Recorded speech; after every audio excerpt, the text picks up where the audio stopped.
बिस्मिल्लाहिर्रहमानिर्रहीम। अस्सलाम वालेकुम। पीवीटी न्यूज़ एचडी के साथ मैं हूं सोहेल चौधरी। नजर डालेंगे आज की अहम खबरों पर।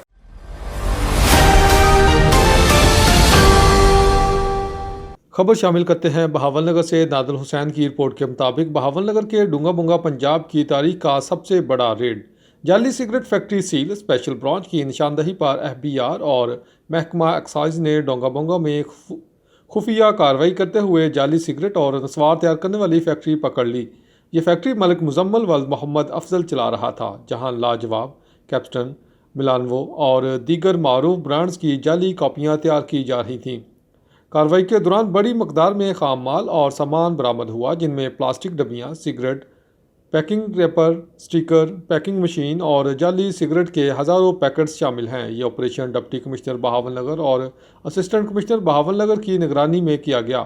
टीम ने रेलवे लाइन नजीब वाह नहर के करीब काशिफ कुरैशी से किराया पर ली गई जगह के ताले तोड़कर अंदर दाखिल होकर कार्रवाई मुकम्मल की। एफबीआर ने तमाम गैर कानूनी सामान कब्जे में ले लिया, जिसकी मालियत करोड़ों में बताई जा रही है। हकाम के मुताबिक ये गैर कानूनी धंधा कौमी खजाने को नुकसान पहुँचाने का बायस बन रहा था। मजीद कार्रवाइयाँ और गिरफ्तारियाँ मुतवक्की हैं।